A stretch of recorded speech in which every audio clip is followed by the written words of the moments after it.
kami ya Tuhan, supaya kami boleh suka terhadap kehendak Tuhan, firman Tuhan bagi hidup kami. Mari Tuhan, kami serahkan lagi jam ini ke dalam tangan-Mu.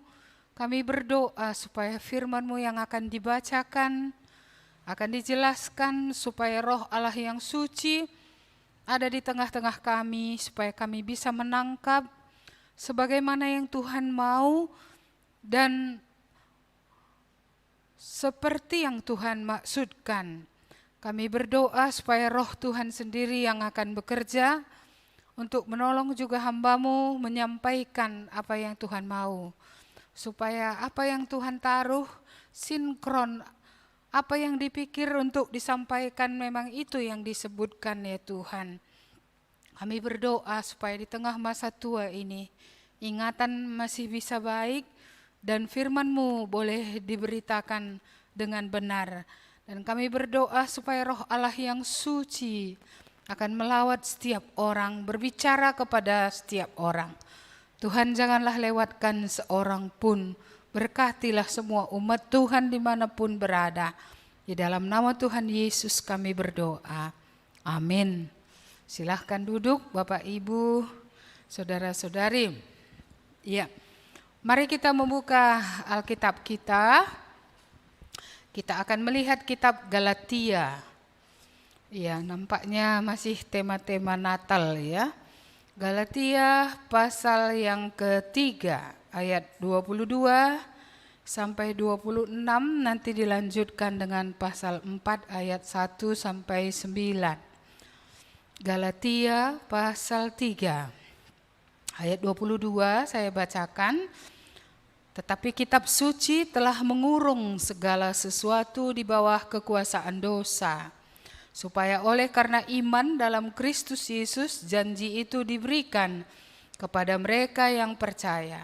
Sebelum iman itu datang, kita berada di bawah pengawalan hukum Taurat dan dikurung sampai iman itu telah dinyatakan.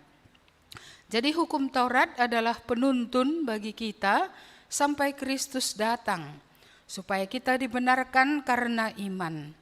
Sekarang iman itu telah datang, karena itu kita tidak berada lagi di bawah pengawasan penuntun.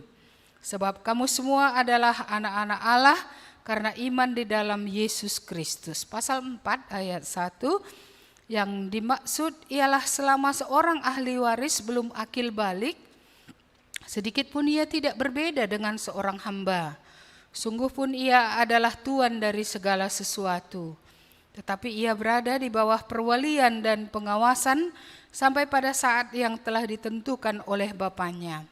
Demikian pula kita selama kita belum akil balik, kita takluk juga kepada roh-roh dunia. Tetapi setelah genap waktunya, maka Allah mengutus anaknya yang lahir dari seorang perempuan dan takluk kepada hukum Taurat. Ia diutus untuk menebus mereka yang takluk kepada hukum Taurat, supaya kita diterima menjadi anak. Dan karena kamu adalah anak, maka Allah telah menyuruh roh anaknya ke dalam hati kita yang berseru, Ya Aba, Ya Bapa. Jadi kamu bukan lagi hamba, melainkan anak. Jikalau kamu anak, maka kamu juga adalah ahli-ahli waris oleh Allah. Dahulu ketika kamu tidak mengenal Allah, kamu memperhambakan diri kepada Allah-Allah yang pada hakikatnya bukan Allah. Tetapi sekarang sesudah kamu mengenal Allah, atau lebih baik sesudah kamu dikenal Allah, bagaimanakah kamu berbalik lagi kepada roh-roh dunia yang lemah dan miskin dan mau mulai memperhambakan diri lagi kepadanya. Ya, sampai sedemikian jauh pembacaan firman Tuhan. Saudara-saudara, sebelum pakai masker tadi pagi dari rumah, bercermin atau enggak ya? Bercermin ya, iya. Memang pandemi ini menghemat makeup. Iya, salon juga enggak ke salon lagi ya kan? Makeup juga, ya saya sudah lama tidak beli bedak. Iya, kayaknya ditutup terus, jadi bedaknya untuk apa gitu ya. Iya, jadi banyak penghematan juga di masa pandemi ini. Jadi kalau kita tadi bercermin, bagaimana tadi kita melihat wajah kita? Sudah bagus lah ya tadi ya. Walaupun sekarang kalau dibuka maskernya mungkin udah celemotan lipstiknya ya. Udah lengket sebagian ke masker. Iya, firman Tuhan ini adalah cermin ya. Iya, ini firman Tuhan ini bukan pula kita membaca dia, walaupun memang kita membaca dia, tapi seharusnya dia yang membaca kita.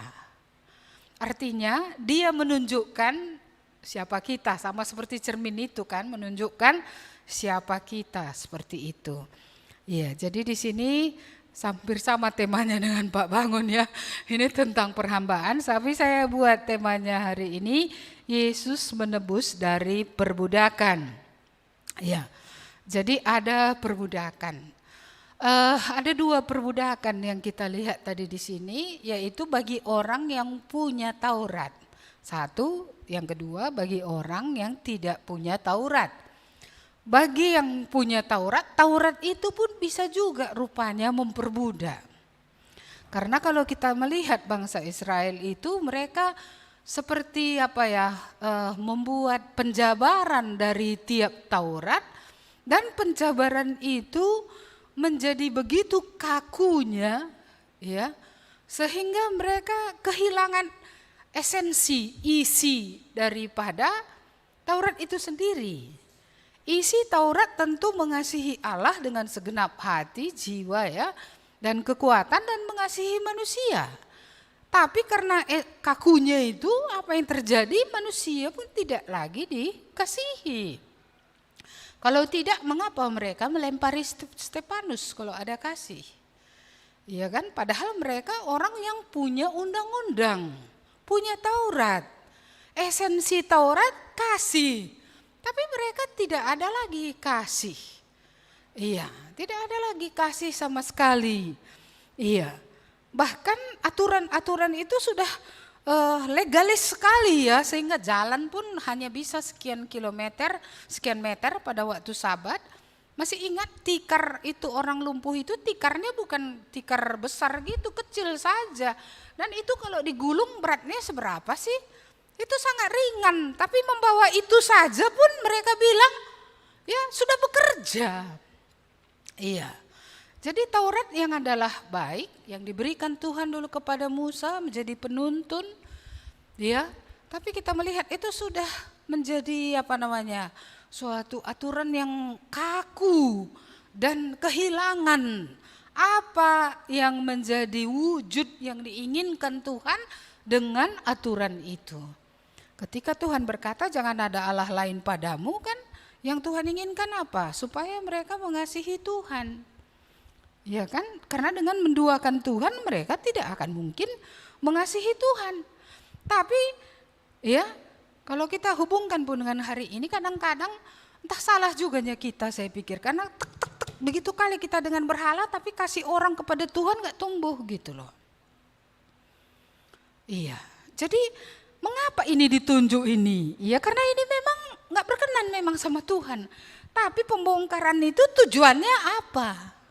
Kan bukan sekedar nggak ke berhala lagi, tapi supaya datang kepada Tuhan, sama dengan orang Israel. Mengapa mereka lepas dari Mesir? Dilepaskan dari Mesir dengan kekuatan yang kuat. Untuk apa?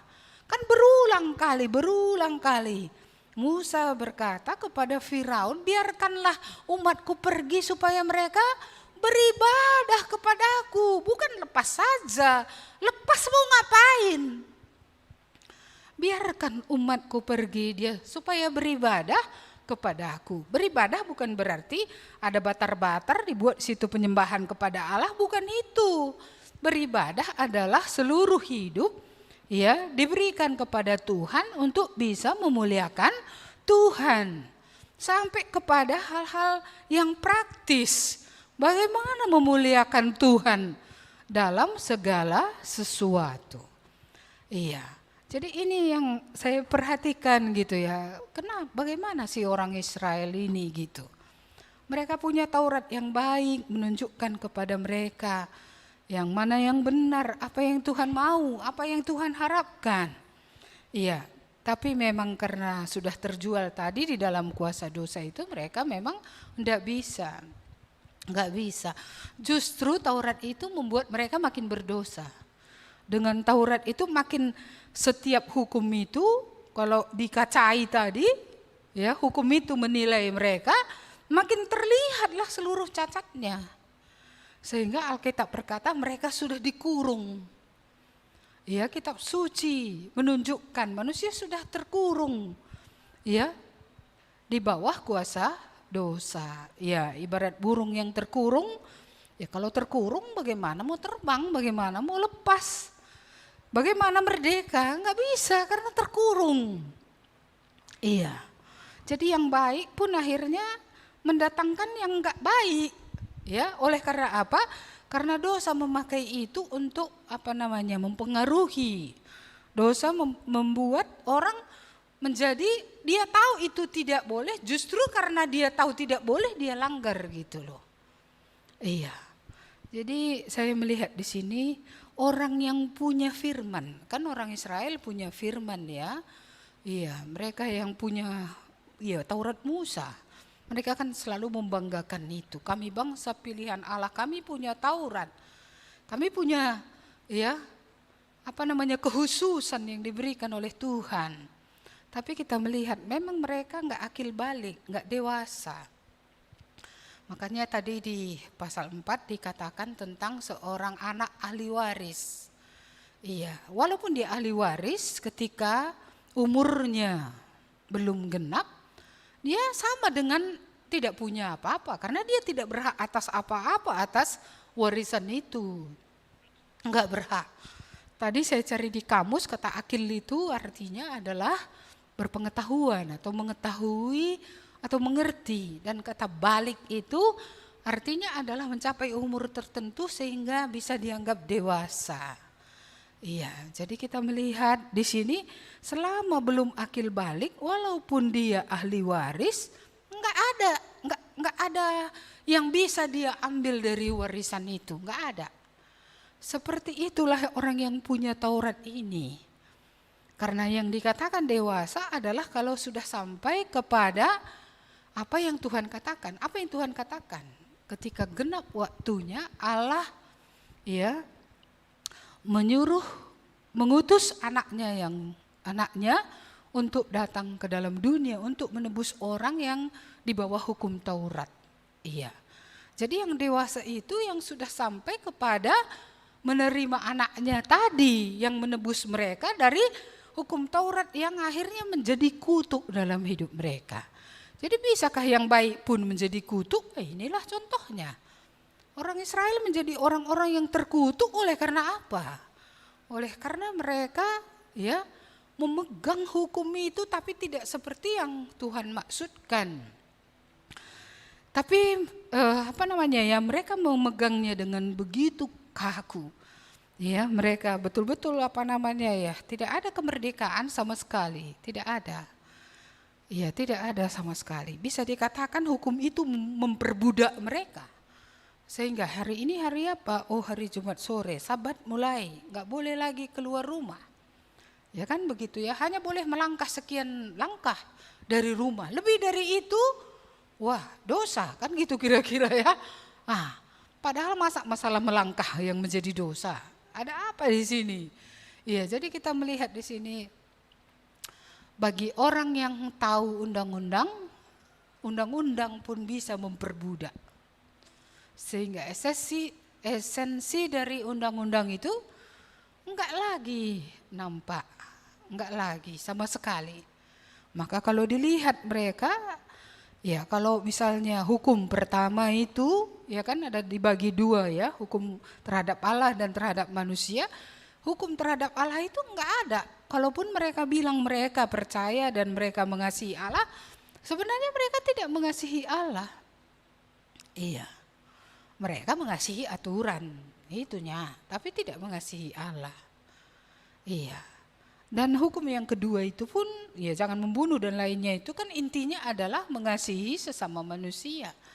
Ya, tapi orang-orang ahli Farisi itu kan pergi juga ke rumah janda-janda dan merugikan, udah janda itu kesusahan, dirugikan lagi. Ya kan seperti itu. Jadi kita melihat ya nggak ada lagi apa yang Tuhan harapkan dengan memberikan hukum ini, nggak ada lagi. Supaya muncul kasih kepada Allah, supaya muncul kasih kepada sesama manusia, tidak ada lagi.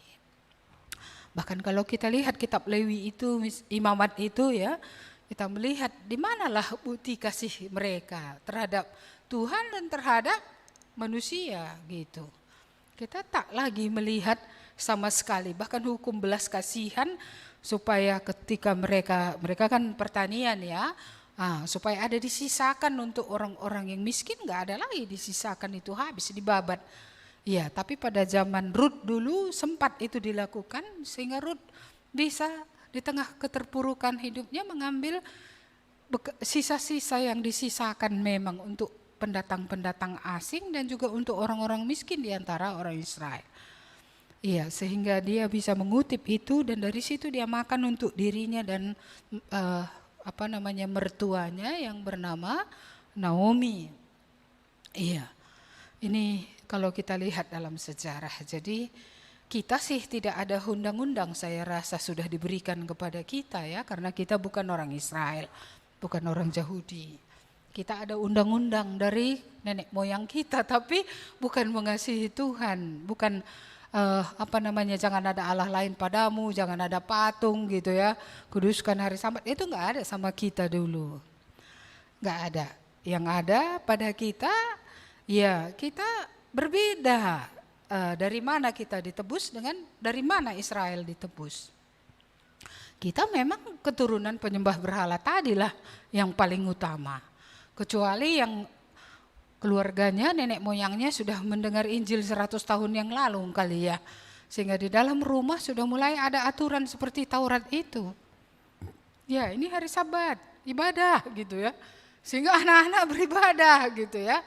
Tanpa mengerti esensi ibadah itu sebenarnya apa gitu, enggak ngerti. Cuma kalau disuruh orang tua, yuk pakai baju sekolah minggu, ya sekolah minggu. Untuk apa sekolah minggu pun enggak tahu, kira-kira begitu ya. Nah, jadi kita melihat ya kalau keluarga yang ada di Indonesia, ya kita tahu Injil masuk paling 100 sekian tahun ya ke Indonesia. Itu berarti kan mungkin sudah ada beberapa, tapi lebih banyaklah kita yang bukan dilahirkan di dalam undang-undang, tapi kita dilahirkan dalam penyembahan kepada Allah-Allah yang lain. Tapi yang dilahirkan di dalam undang-undang tadi pun kan kembali juga dia kepada tahyul-tahyul juga. Karena kemudian karena tadi begitu ketatnya dengan aturan, mereka menghususkan hari-hari, bulan-bulan tertentu. Iya, mereka menghususkan itu.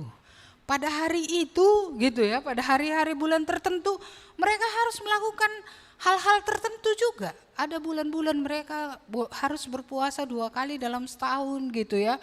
Iya, ada hari-hari yang dikhususkan untuk oleh mereka.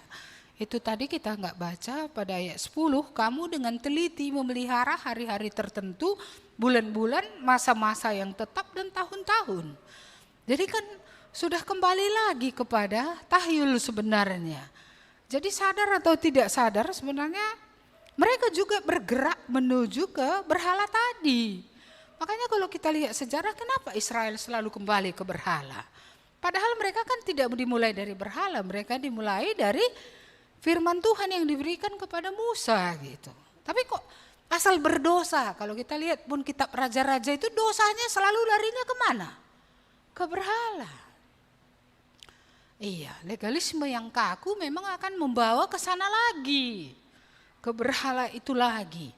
Iya, jadi kita melihat, ya sekalipun sedikit berbeda ya, satu dari undang-undang ke tahyul, ke hari-hari tertentu, bulan-bulan, masa-masa, dan kita yang bukan Israel, ya kita, ya memang asli kita memang menyembah yang bukan Tuhan. Bukan Allah semesta langit dan bumi, tapi lebih banyak kita dari latar belakang roh. Dari belakang roh. Apalagi dulu Pengertian kita begitu salahnya. Kita merasa kalau manusia mati pun akan jadi begu. Iya, jadi apa namanya? Jadi roh penjaga. Iya, makanya dulu kalau ada orang mati sadawari dalam satu hari itu dia meninggal dalam arti kecelakaan atau apa gitu ya. Bahkan bunuh diri pun dianggap adalah pelindung daripada keluarga, kan sudah jauh kali. Iya, karena konsepnya tadi bahwa manusia mati menjadi roh penjaga pula itu. Iya, coba bayangkan orang bunuh diri rohnya menjaga gitu loh. Iya, saya malah ngeri saya rasa mendengarnya saja kan gitu ya. Tapi itulah penjaga rumah orang karo.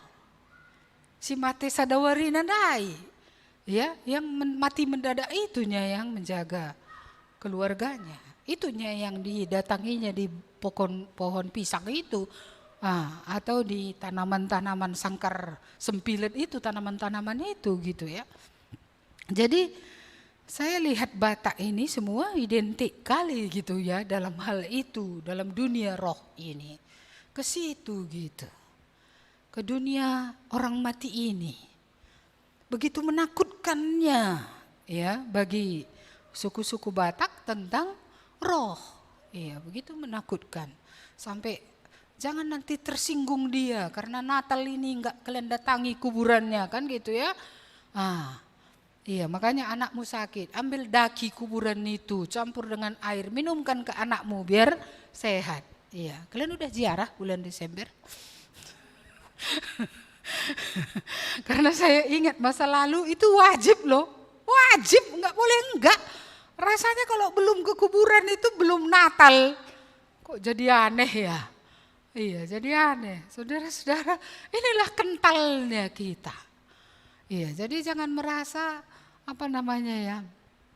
ringan ini, enggak, ini berat. Itu makanya udah bertobat, tapi kok perasaannya terus terganggu gitu ya. Kok kemajuan kita, iya, apa tadi istilah Bapak Abi, jalan di tempat ya, enggak pala maju gitu. Iya, karena enggak kita lihat ikatan yang tak terlihat ini. Iya, enggak terlihat karena dunia roh kan enggak kelihatan oleh mata. Tapi inilah yang terus mempengaruhi hidup kita. Inilah terus membuat kita tak bisa merdeka. Ini terus.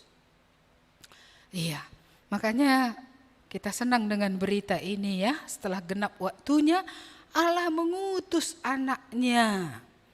Iya, jadi ini sudah berulang kali dalam Natal ini ya. Allah mengutus anaknya. Yang lahir dari seorang perempuan, ini sudah dijelaskan ya, tidak lahir dari laki-laki. Dia lahir dari seorang anak darah yang mengandung oleh karena dipakai oleh Tuhan. Roh Kudus turun atas dia, anak yang dilahirkannya, anak yang kudus. Dan selama hidupnya dalam dunia juga dia kudus. Kalau dia tidak kudus, dia tidak bisa menyucikan kita. Dan kalau dia hanya manusia, semua manusia sudah berdosa. Jadi manusia nggak akan bisa menyelamatkan kita, menyelamatkan manusia yang lain. Itu sebabnya harus datang dari sorga, Allah menjadi manusia ya. Ya, dan dikatakan di sini takluk kepada hukum Taurat. Jadi kalau kita lihat Yesus, dia menaati Taurat untuk membebaskan orang yang dikuasai oleh Taurat. Iya. Kita melihat dia disunat bukan? Iya. Dia melakukan segala upacara ritual yang dilakukan oleh orang Yahudi untuk dia. Bahkan pada umur 12 ya, dia pertama kali ya dibawa ke Bait Allah setelah menghafal seluruh kitab ulangan tentunya. Itu wajib. Iya, dia dari kecil sudah membaca kitab ulangan itu.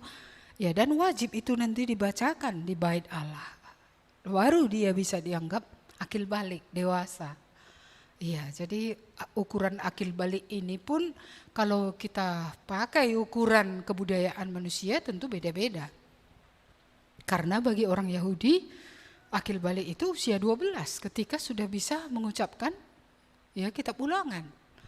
Iya, kalau di Indonesia kita dianggap akil balik bisa menerima hak waris dari orang tua ketika orang tua meninggal ketika kita kecil, itu mungkin di usia menurut undang-undang 21 tahun.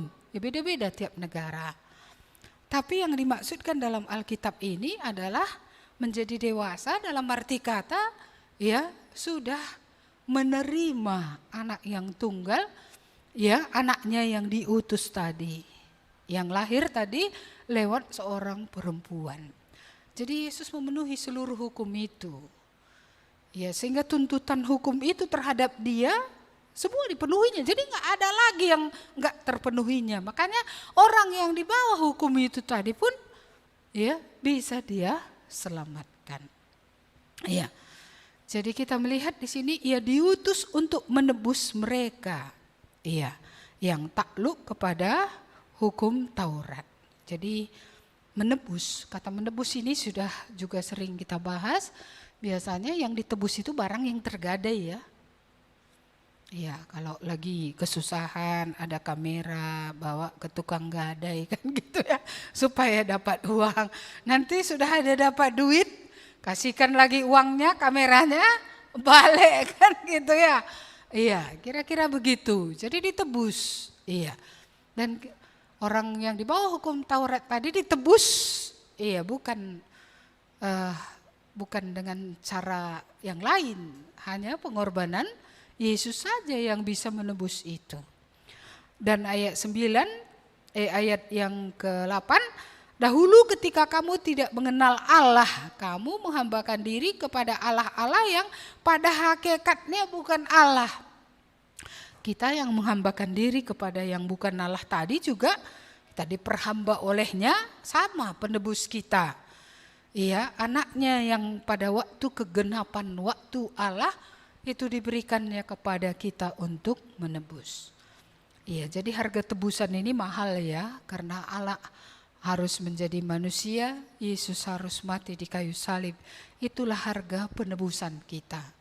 Itu sebabnya saudara-saudara kita terus-menerus diingatkan ya, bahwa kita bukan ya sesuatu yang tak berharga. Iya, karena Tuhan menebusnya dengan harga mahal. Sangat mahal. Iya, bagi Bapa pun mahal bayaran itu karena anaknya harus diberikannya. Bagi Yesus pun mahal bayaran itu karena dia harus memberikan nyawanya, dia memberikan hidupnya bagi kita. Bagi kitanya mungkin kita anggap nggak mahal karena kita nggak bayar apa-apa, kita hanya menerimanya dengan iman. Iya, tapi ya saya rasa beriman ini pun susah bagi orang yang kuat. Iya, karena orang yang kuat mengandalkan kekuatannya. Entah itu kekuatan ototnya, entah itu kekuatan pengetahuannya. Ya, dia mengandalkan itu. Iya, maka orang yang kuat kalau berenang misalnya tenggelam, kuat dia, makin kita tolong makin ditariknya kita ke dalam. Kapanlah waktu yang tepat dia ditarik dari tenggelamnya itu ketika kakinya sudah kebas semua gitu ya. Kapan waktu yang tepat menarik dia? Bukan ketika dia kuat. Tapi ketika dia sudah tidak berdaya. Barulah dia bisa ditarik keluar. Jadi yang gak keluar-keluar ini karena kuatnya maka gak keluar. Hebat rasanya, masih bisa. Masih bisa, masih bisa. Dan itulah membuat dia tidak menyerah. Kalau dia tidak menyerah, bagaimana membawa dia keluar? Iya. Jadi orang-orang yang tidak tidak keluar ya dari katakanlah dari lumpur atau dari dosa atau dari kuasa iblis atau dari kuasa dosa, itu karena kuat merasa kami itunya. Iya. Maka kita menantikan sebenarnya kapan kamu gak merasa lagi kuat. Gak kuat karena pengetahuan tidak menyelamatkan, sudah tahu banyak berubah tidak. Secara fisik pun akhirnya mengalami tidak kuat karena ada waktunya kekuatan fisik itu gak ada lagi, hilang. Berkurang dan kemudian gak ada memang, tak berdaya sama sekali. Hanya orang yang sudah tidak kuat yang bisa dikeluarkan. Karena kalau dia masih kuat, dia akan melawan terus. Aku gak mau keluar. Aku bisa menyelamatkan diriku, aku bisa. Sudah sampaikah kita menyadari? Enggak bisa. Enggak bisa. Sudah kupala-palai, maka istilah pala-palai ini enggak laku sebenarnya. Karena pala-palai ini kan kekuatan sendiri. Tapi menyerah kepada Tuhan itu bukan kekuatan sendiri, itu kekuatan Tuhan yang mengeluarkan. Bukan kekuatan diri lagi, tapi kekuatan Tuhan. Ketika Israel itu sudah tidak berdaya, sudah berseru-seru kepada Tuhan dalam keputusasaan, bisa dikatakan seperti itu. Disitunya Tuhan dengan tangannya yang kuat menolong mereka. Walaupun tekanan dari Firaun, dari kuasa Mesir, dari Allah-Allah Mesir, dari semuanya menekan terus. Tapi Allah melihat orang Israel yang sudah berseru-seru merendahkan diri itu, dan Tuhan menyelamatkan mereka. Betapapun kuatnya iblis itu, betapapun kuatnya roh-roh Mesir itu, ya dia dikalahkan. Ya, dia dikalahkan. Jadi waktu Tuhan melepaskan orang Israel dari Mesir, dia bukan mengalahkan Firaun semata-mata.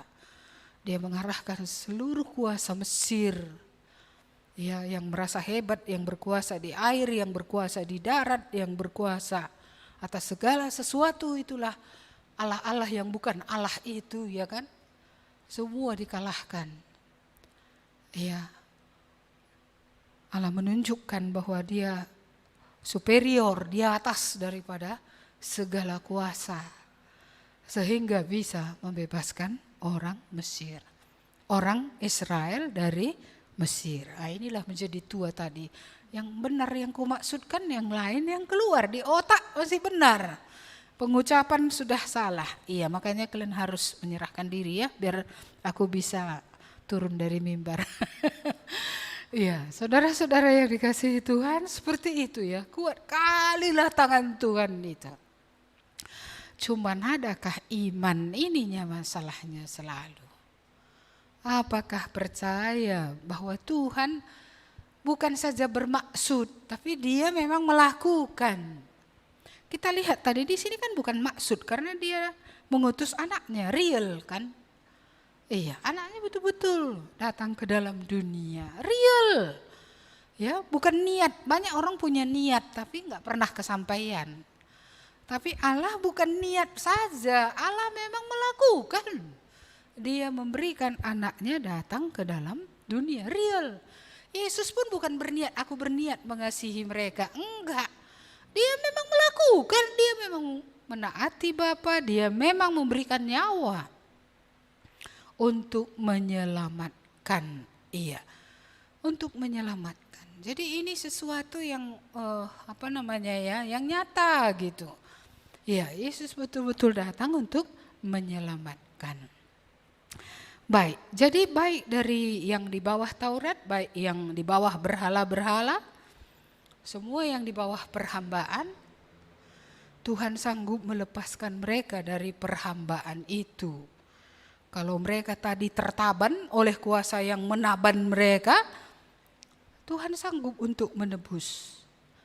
Iya, Tuhan sanggup untuk membayar lunas hutang mereka sehingga mereka bebas. Sehingga mereka lepas. Orang Israel lepas untuk beribadah kepada Tuhan. Bebas untuk memuliakan Tuhan. Bebas untuk melayani Tuhan dalam hidup mereka. Iya, dan waktu itu orang Galatia ini pun gitu sebenarnya, sudah lepas. Yesus sudah melepaskan mereka. Tapi masalahnya muncul lagi, ya, ajaran yang lain barangkali yang mengatakan kembali lagi. Ya, ada hari-hari tertentu yang harus kamu pelihara, bulan-bulan tertentu, balik lagi ke yang lama. Iya, makanya di sini Paulus bilang, sia-siakah semua yang kulakukan untukmu? Karena engkau sudah dimerdekakan. Kenapa kamu kembali lagi ke kepada roh-roh dunia yang miskin. Iya, ini mengisyaratkan roh Allah kaya, kan begitu ya? Iya, dan roh dunia yang miskin kok kamu balik lagi ke sana melihara hari-hari lagi supaya keadaanmu baik. Ya, Paulus di sini mengatakan pada ayat 11, aku khawatir kalau susah payahku untuk kamu setelah sia-sia, kalau balik lagi. Maka diingatkan oleh Paulus, kalau kamu sudah dimerdekakan, jangan kembali lagi kepada perbudakan. Jangan kembali lagi kepada roh-roh dunia. Jangan kembali lagi kepada hari-hari tertentu yang harus dipelihara. Enggak lagi. Iya. Jadi begitu juga dengan kita ya. Kristus diutus untuk menebus kita dari perbudakan. Kita semua tahu ya dari mana kita digali, dari mana kita dilepaskan. Perbudakan apa dulu yang paling ya menguasai kita. Dan kalau Tuhan Yesus sudah melepaskan kita, Tuhan tidak mau kita kembali lagi ke sana. Iya, belajar dari pengalaman, ya saya kembali ke sana kalau saya tidak berjaga-jaga. Iya, ada dua keadaan. Satu keadaan adalah keadaan yang terlalu tenang. Keadaan yang terlalu tenang membuat orang gak berjaga-jaga. Memang kalau dari Alkitab pun membuat Daud itu jatuh karena ketika orang berperang dia santai, rileks. Keadaan tenang itu membawa bisa dari situ kegelapan itu masuk. Dari situ dosa itu masuk gitu ya. Memang gak bisa lagi dirasuk, tapi pikiran-pikiran yang salah itu, jarum-jarumnya itu bisa disuntikkannya kepada pikiran, kepada perasaan kita. Lalu yang kedua, dalam ini dari pengalaman ya, yang kedua adalah keadaan yang mengecewakan. Iya, ketika kita kecewa dengan orang atau ketika kecewa dengan Tuhan, itu salah satu lagi pintu masuk untuk dikipas untuk apa? Untuk kembali kepada kehidupan yang lama. Maka dua itu ya harus kita jaga. Ketika kita tenang semua baik, berjaga-jaga. Karena ini bahaya juga. Dari sini nanti bisa kita tidak waspada dan akhirnya tanpa menyadari atau tanpa benar-benar menyadari bisa kita terseret. Lalu yang kedua tadi, waspada ketika keadaan tidak seperti yang kita pikirkan. Iya. Karena sering kali enggak maunya udah didoakan, maunya begini, enggak begitu. Ya kecuali tadi belum didoakan, oh iya memang tadi kurang berdoa.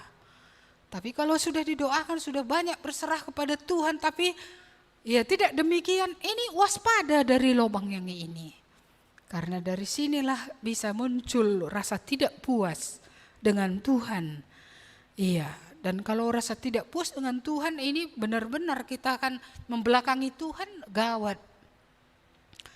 Ya, inilah yang membawa kepada kejatuhan, kepada dosa.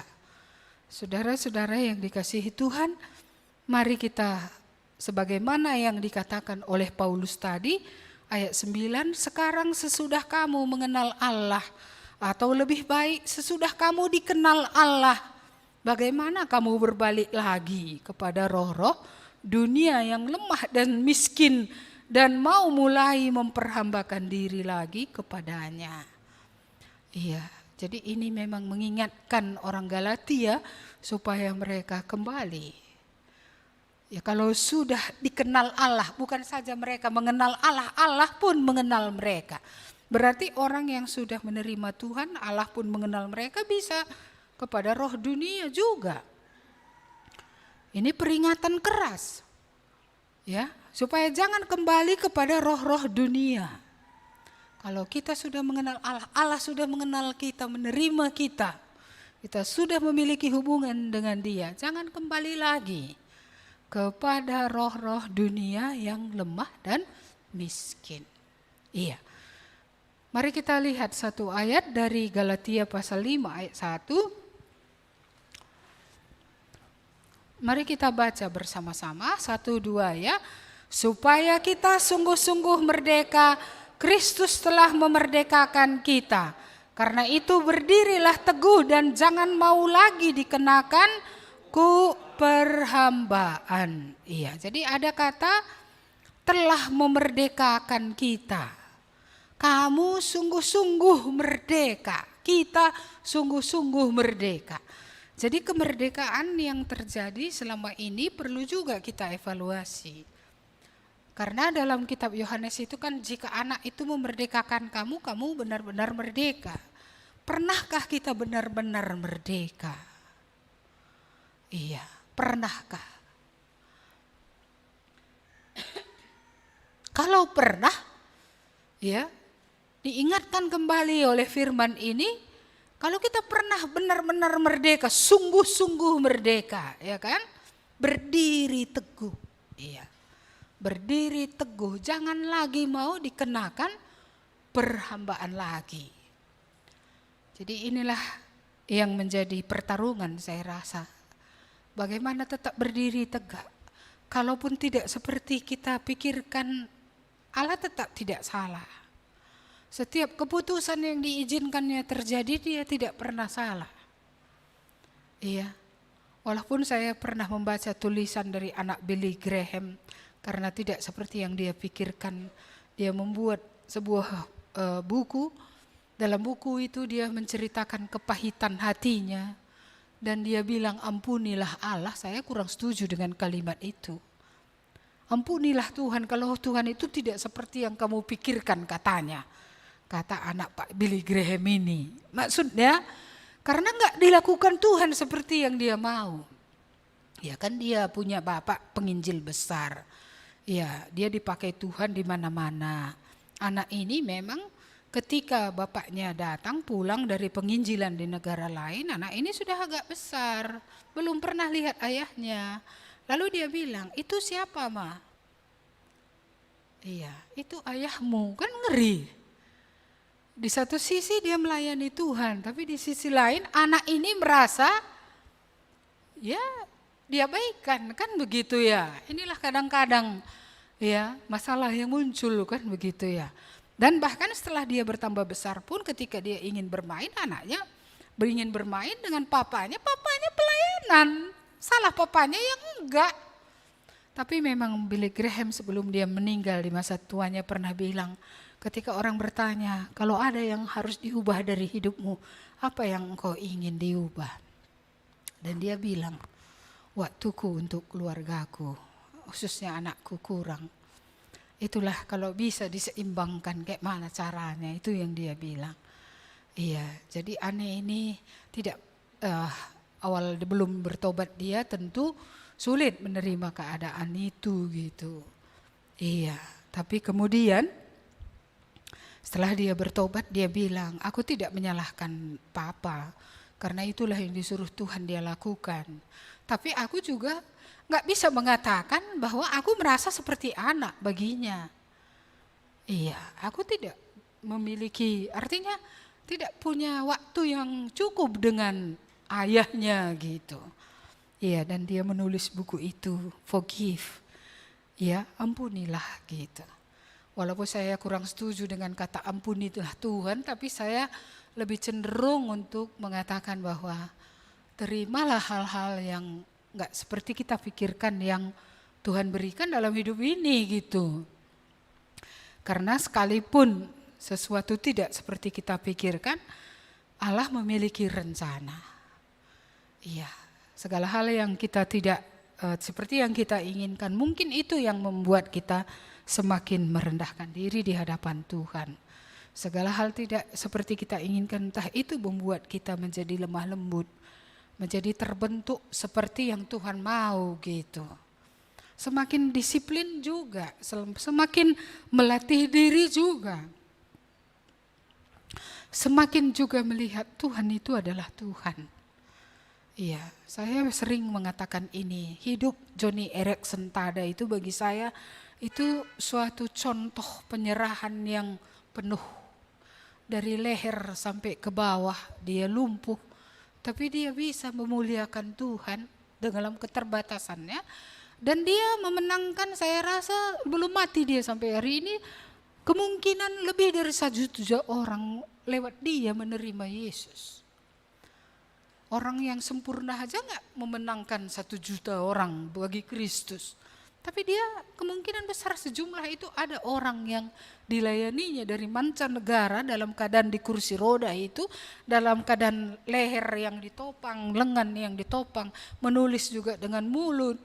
Tapi begitu banyak orang yang melihat Tuhan lewat hidupnya gitu. Dan terakhir ini dia kenakan payudara, ya, dan karena keterbatasan paru-parunya tidak bisa lagi untuk kemo, tidak bisa pengobatan lain-lain, tapi dia masih hidup dan masih melayani sampai hari ini. Iya, kalau dia hidup dalam mengasihi diri sendiri, saya rasa dia sudah stop. Iya, dengan alasan saya sakit, saya bolak-balik ke rumah sakit, kan begitu ya. Dia memang bolak-balik ke rumah sakit diperiksa, tetapi dia tetap melayani sampai hari ini. Ya, kadang saya melihat YouTube-nya gitu ya, apa ibu itu masih melayani gitu. Ya, dia masih melayani gitu. Iya, saya melihat dialah contoh orang yang bisa menerima apa yang Bapa beri, sekalipun tidak seperti yang dia pikirkan, dan hidupnya maksimal untuk kerajaan Allah, maksimal untuk kemuliaan Tuhan. Dia tidak berpangku tangan, dia tidak mengasihani dirinya dalam keadaan itu. Ya, dibandingkan dengan dia ya saya kalah jauh ya kan. Saya kadang-kadang ada waktu-waktu ketika diabetes ini sangat tinggi gitu ya. Saya menjadi moodnya enggak stabil gitu. Kadang saya sangat lemah, kadang saya kekuatan ada. Tapi kadang sangat lemah, enggak bisa. Kadang bisa berpikir dengan terang, kadang iya, saya mau bilang Kejadian 3:15 yang keluarnya cuma 15 coba. Seperti itu. Iya. Jadi dalam keterbatasan ini saya belajar juga menerima diri. Ya, puji Tuhan kalau ada orang yang seperti dia menjadi teladan, menang. Saya enggak bisa saya bilang saya teladan dalam penderitaan, enggak. Walaupun banyak juga orang, kami belajar dari penderitaanmu, kami diberkati gitu. Aku aja enggak merasa menang total 100%. Masih ada kekalahan. Saudara-saudara, tapi mari kita berjuang karena roh yang diberikan Allah kepada kita ketika kita menerima Yesus, itu roh Allah itu bukan roh yang membuat kita diperbudak lagi.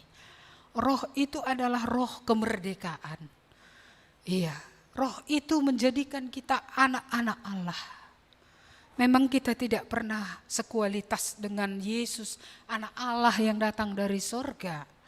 Tapi jangan lupa, ia anak sulung, dia yang terdepan, terutama lebih dari semua. Tapi kita juga adalah anak-anak Allah semua yang sudah ditebus tentunya ya. Yang belum ditebus ya enggak anak-anak Allah. Iya, dan anak-anak Allah kita ini adalah anak-anak adopsi, bisa dikatakan seperti itu. Tapi anak adopsi pun Tuhan mau supaya sebagai anak Allah kita akan menjadi seperti yang Bapa inginkan. Ya, dan kalau bisa dikatakan Yesus itu kakak, dia mau supaya kita hidup seperti Yesus itu. Meniru teladan anak Allah yang dari sorga. Ya, kita anak-anak Allah di bumi dilahirkan oleh Roh Kudus lewat mendengar firman Tuhan. Tuhan mau supaya kita boleh mengikuti Yesus itu dalam hidup kita. Memang kalau dibandingkan dengan Yesus saya rasa kita masih jauh ya dalam hal kasih, dalam hal pengorbanan, dalam hal kesucian, dalam hal semuanya lah. Tapi roh Allah diberikan supaya kita diproses sedemikian. Supaya hari lepas hari bukan bertambah buruk ya, tapi hari lepas hari lebih baik dan lebih baik lagi. Lebih baik dan lebih baik lagi. Itu yang Bapa inginkan. Supaya akhirnya di segala bagian hidup kita satu-satu dibawa ke terang Tuhan, dibawa ke terang Tuhan. Dalam hal uang, bawa ke terang Tuhan. Hubungan dengan keluarga, suami istri, dengan anak, bawa kepada Tuhan. Hubungan dengan orang lain di luar keluarga, mungkin itu jemaat atau dengan masyarakat, bawa kepada Tuhan. Dalam semua hal, dalam menggunakan waktu, bawa kepada Tuhan. Dalam care, kepedulian, bawa kepada Tuhan. dalam semua hal dibawa kepada Tuhan. Banyak orang kalau kepada pendeta dia rajin memberi. Ya, tapi kalau bukan pendeta, hanya jemaat atau kepada manusia sesama manusia yang butuh pertolongan, dia akan mengungkit lagi apa yang dia beri. Nah, ini kan nggak bertumbuh berarti dia. Padahal Tuhan kan bilang mengasihi Allah, mengasihi sesama yang ditebus oleh Allah, tapi juga ada mengasihi sesama manusia. Dan dalam menolong sesama manusia kan kita tidak mengatakan karena aku. Karena Tuhan memberi kepada aku, kuberikan kepadamu. Perpanjangan kasih Tuhan supaya engkau tahu bahwa ada Allah yang mengasihi. Terlepas dari dia akan menghargai pemberian itu atau tidak. Saya belajar dari Tuhan Yesus, saya berulang-ulang saya katakan dari mimbar ini. Ketika Yesus menyembuhkan 5.000 orang itu dan dia menyembuhkan 4.000 lagi. Bagi saya itu pelajaran yang sangat dalam. Sangat dalam. Walaupun yang 5.000 itu tidak menghormati dia, tidak bertobat pun mungkin. Ya entah kemudian ada yang bertobat. Tapi dia masih melanjutkan memberi makan 4.000 orang. Tapi mungkin ada orang yang bilang, itu kan orangnya lain katanya. Lain pun kan kita bisa trauma. Dulu sudah kita buat begini dia. Ini pun orangnya lain kan bisa juga. Karena saya pernah juga trauma gitu, saya mendoakan orang, bayinya tidak bergerak. Iya, besar kemungkinan ini mati. Saya doakan bergerak. Iya kan? Bayinya sungsang, saya doakan supaya muter bayinya itu lahir normal. Lalu dia nggak datang sama Tuhan, coba. Gimana? Datang lagi orang. Iya, ada lagi dalam dia yang perlu didoakan. Didoakan lagi, terjadi lagi, nggak datang lagi. Masih mau kan berdoa? Aku pernah berhenti berdoa. Entah benar enggak, itu kan. Enak kan rasa dia ini doakan gak jadi operasi, anaknya hidup. Yang ini didoakan, ditolong Tuhan dia dalam hal ini. Kok gak satu pun datang sama Tuhan? Saya sempat berhenti. Saya bilang kalau kayak gini, berdoa terus sama Tuhan, kayak mana itu? Nanti ditolong Tuhan dia gak datang lagi sama Tuhan gitu. Seolah-olah jadi aku yang jadi Tuhan itu ketika tolong, kok aku yang sakit hati ketika dia gak datang sama Tuhan. Tuhan aja gak sakit hati coba. Tapi dari situlah dulu Tuhan berbicara. Iya, supaya dunia tidak dapat berdalih. Jangan ada cacatmu dalam hal itu. Seperti aku berkemurahan dan mengasihi, berkemurahan dan mengasihilah. Mungkin itulah sebabnya orang seperti apapun gitu ya. Tuhan menolong saya untuk mengasihi. Supaya apa? Supaya mereka mengalami kasih Tuhan. Dan keadilan bukan di tanganku, di tangan Tuhan. Kalau seandainya pun lewat kasih Tuhan itu dia tidak sampai kepada keselamatan. Kan dia yang akan bertanggung jawab kepada Tuhan. Bagianku tidak kukurangi, tetap kulakukan gitu. Ya jadi ini ya, jangan lagi kembali kepada roh-roh dunia yang lemah dan miskin. Tuhan sudah menebus, membayar dengan nyawanya, dengan darahnya. Tuhan sudah pernah lepaskan, merdekakan. Sudah pernah. Jadi jangan lagi kembali kepada perhambaan itu. Saya ingin tahu, apakah kalian lebih suka dipenjarakan atau lepas ya? Hah? Mana lebih suka? Terpenjara atau lepas? Terkurung atau lepas? Nah, kalau kembali lagi ke dosa artinya apa? Siapa yang mengurung? Kita memasukkan diri kita sendiri ke dalam kurungan yang dibuat oleh iblis ya. Iya. Kalau kita memang sungguh-sungguh lebih suka lepas, merdeka, di dalam Kristuslah ada kemerdekaan. Bukan di dalam iblis, bukan di dalam dosa. Di dalam Kristuslah kita bisa merdeka.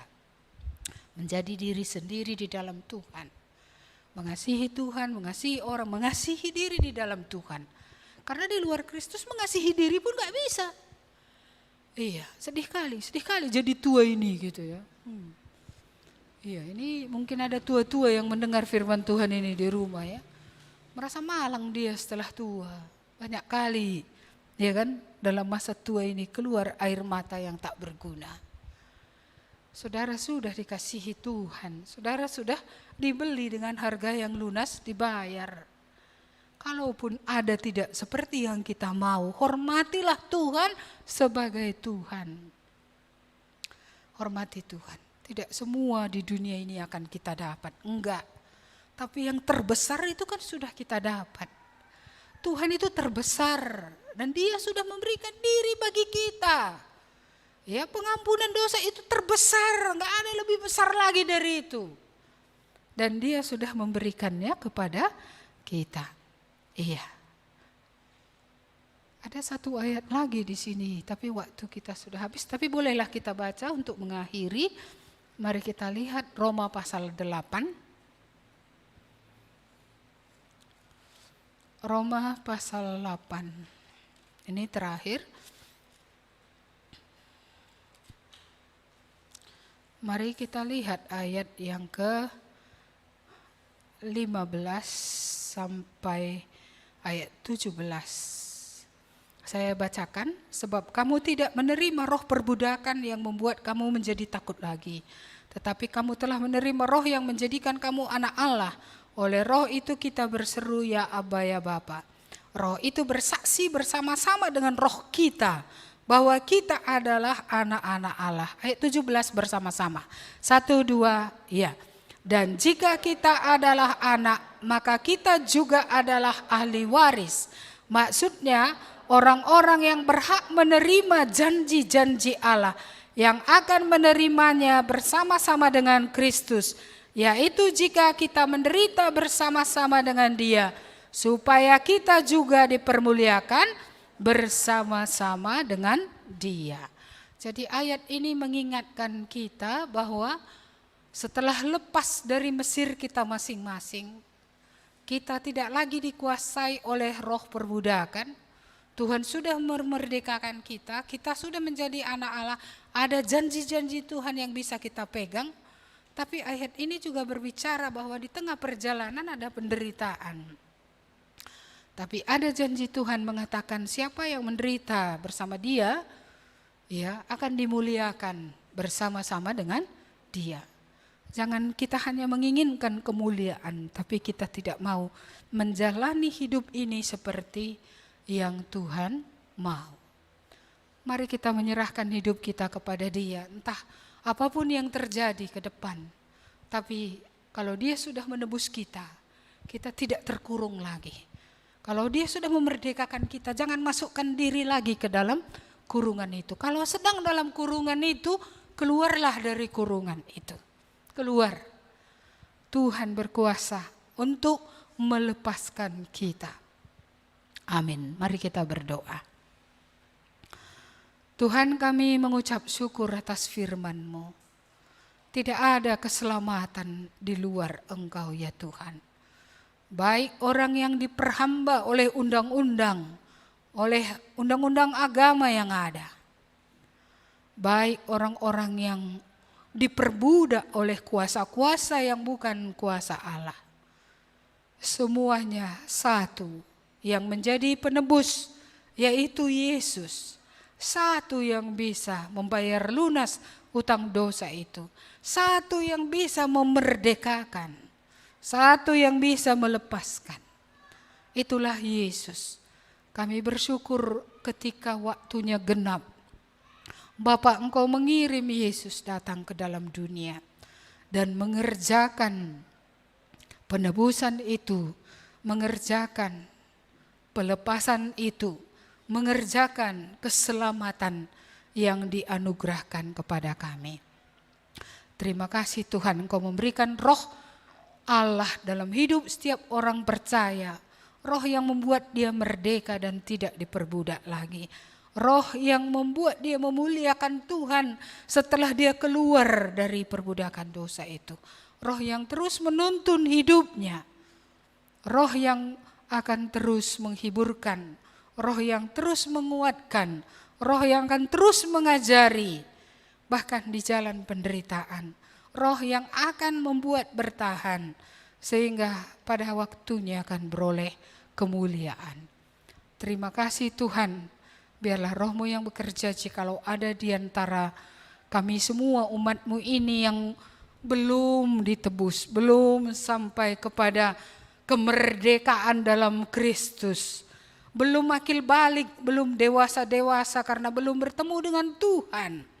Kami berdoa supaya kemurahan Tuhan turun dan semakin melihat diri dan semakin datang menyerahkan diri kepada Tuhan. Tuhan, anugerah-Mu lah yang membuat orang sampai kepada kesadaran dan kepada pengenalan yang benar, kepada keadaan melihat bahwa dia lemah, dia miskin dan tak berdaya. Hanya Engkau Tuhan yang bisa membuat itu. Karena itu kami berdoa supaya itu terjadi. Supaya setiap orang pernah sampai kepada bahwa dia memang bukan siapa-siapa. Dan hanya Tuhan Yesus yang menyelamatkan. Dan sekali lagi kami bersyukur untuk firman-Mu yang mengingatkan kami yang sudah pernah dimerdekakan, sudah pernah diselamatkan, supaya kami tidak kembali kepada roh-roh dunia yang miskin dan lemah itu lagi. Kami tidak memasukkan diri kami lagi ke dalam kurungan itu lagi, kepada jerat itu lagi ya Tuhan. Tuhan, berikan kami kewaspadaan, berikan kami kepekaan dari mananya kegelapan ini berusaha lagi untuk menarik kami, supaya kami lihat itu dan kami melawannya. Kami benar-benar berlari kepada Tuhan. Dan Engkaulah Allah yang menolong kami juga melawan supaya kami boleh beroleh kemenangan atas kegelapan ya Tuhan. Mari Tuhan berikan kami waspada dari mana kami selalu lemah, dari mana kami selalu jatuh, dari mana membuat kami kembali kepada muntahan yang sudah kami muntahkan dulu ya Tuhan. Mari Tuhan tolonglah kami, selamatkanlah Tuhan, supaya sungguh kami kembali lagi berdiri tegak di dalam Tuhan, di dalam firman Tuhan.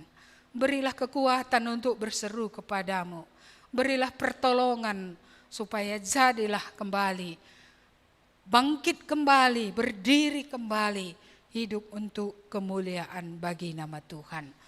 Terima kasih Bapa, kami bersyukur atas ibadah ini. Engkaulah yang memberkati semua umat-Mu dimanapun berada, baik yang di sini, baik yang di rumah. Jemaat, terimalah berkat Tuhan, kasih setia Allah Bapa, kasih karunia Yesus Kristus, dan persekutuan dengan Roh Kudus menyertai saudara-saudara sampai Yesus datang kembali. Amin. Kepada Allah beri puji.